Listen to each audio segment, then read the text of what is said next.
Nobody warns you about the silence. They sell you the glory of the finish line, but they hide the graveyard you have to crawl through to reach it. They show you the trophy, the wealth, the flawless physique, but they never show you the terrifying hour of 3 a.m.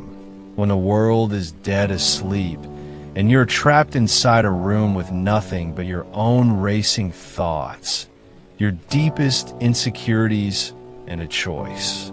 Most men don't fail because they lack the strength to fight. They fail because they cannot survive the psychological exile of the battlefield. They want the crown, but they break under the weight of the isolation. Welcome back to ANTALITY, my people. My friend, this is the brutal, unvarnished truth about discipline that your comfort-addicted mind doesn't want you to hear. We belong to a generation that is hyper-connected yet spiritually hollow.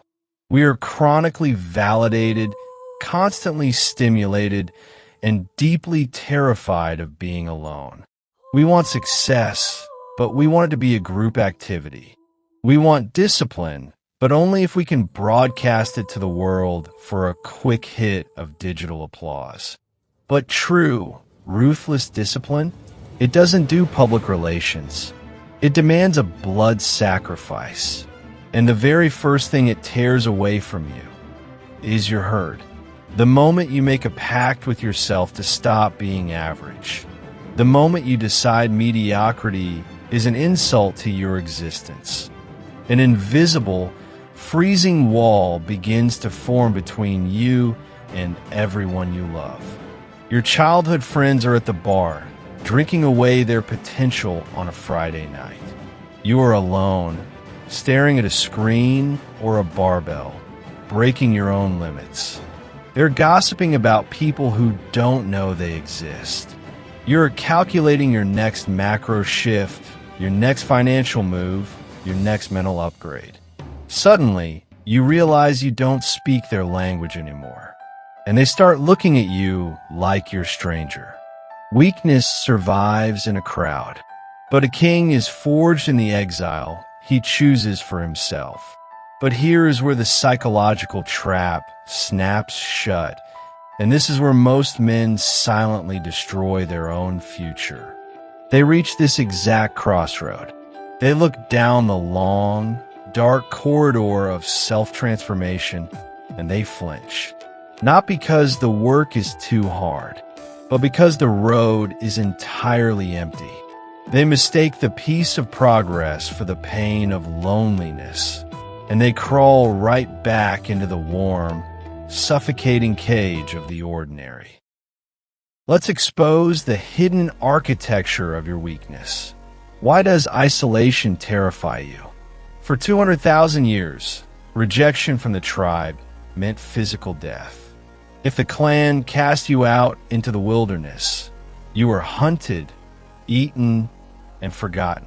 Your brain is biologically hardwired to crave social conformity as a survival mechanism. But in the modern world, that ancient survival mechanism has been weaponized against you. It has become a psychological disease.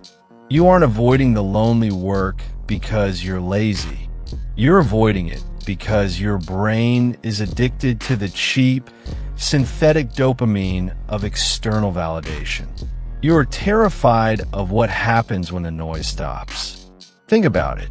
When you are alone in a room, no notifications, no background music, no cheap distractions, what actually happens? The external world fades, and the voice of your own conscience becomes a deafening scream. It lists your failures. It exposes your pretenses. It highlights the staggering, painful gap between the boy you currently are and the man you are capable of becoming. That emotional discomfort is what you are running from. You don't hang out with average people because you like them. You use them as an emotional anesthetic. You use the crowd to drown out the reality that you are wasting your life. But the most dangerous psychological revelation is the one nobody wants to face. If you're listening to this right now and you feel that heavy, hollow ache in your chest, you aren't broken. You're just waking up from the collective trance. If you're truly part of the ANTALITY family, subscribe and keep evolving. We don't build herds here. We build individuals who can stand completely alone in the storm. To survive the lonely game, you must invert your entire psychology. You must stop treating isolation as a punishment and start weaponizing it as a privilege. Discipline is not just a habit. Discipline is self-respect in active warfare. It is the ultimate boundary you draw between your higher intellect and your primal impulses. When you accept that the path to excellence is entirely solitary, the loneliness ceases to be a vulnerability. It becomes your fortress. The masters of history did not build their empires in the middle of a market square. They built them in deep, uninterrupted solitude. Marcus Aurelius didn't write his philosophy while seeking approval. He wrote in a cold military tent at the edge of the empire, surrounded by betrayal and plague. He didn't look outward for strength. He looked inward. When you fully embrace the exile, your brain undergoes a profound chemical restructuring. Without the static of other people's opinions, your vision becomes laser-focused. Without the emotional drain of toxic relationships, your energy reserves replenish. Without the temptation of immediate gratification, your patience becomes an absolute weapon. The world falls in love with the climax. But greatness is a secret transaction, paid for in the dark, with currency nobody ever sees. You must learn to love the absolute boredom of consistency. It's the third hour of deep work when your eyes bleed. It's the miles run in the freezing rain when there is no camera crew to document it. It's the quiet, agonizing decision to say no to comfort so your future self can say yes to freedom. Every single day you spend begging for the acceptance of the herd is a day you spend executing your own potential. And this leads us to the final, heaviest truth, the one that separates the prey from the predator. Look at me. Listen to my words. No one is coming to save you. No one is going to lift the weight for you. No one's going to study the mechanics for you. No one is going to drag your body out of bed when your soul is exhausted. Your family can love you. Your peers can cheer for you. But when you're standing face to face with your destiny, you stand entirely alone. The loneliness you feel is not a design flaw. It is the price of admission for a life of absolute significance. The crown of self-mastery is heavy, and it is forged to fit only one head at a time.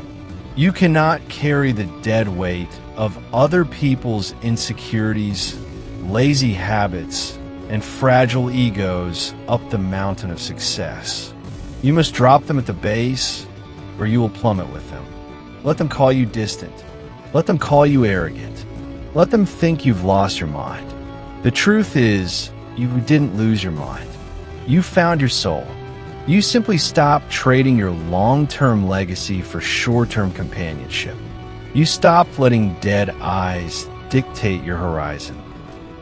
My people, do not fear the coldness of the lonely game. The wilderness is not where you go to be destroyed. It is where you go to execute the weak version of yourself that was keeping you paralyzed. When you look in the mirror months from now, after weeks of absolute silence, months of unyielding discipline, and a lifetime of relentless execution, you will not see a lonely man. You will see an unstoppable monument of self-mastery. A man who does not need the crowd to validate his existence, because he built his own kingdom in the dark, where it mattered most. The herd moves together, but the lion walks alone. Small, relentless, unstoppable. Keep ascending. Subscribe to ANTALITY for more psychological self-improvement content.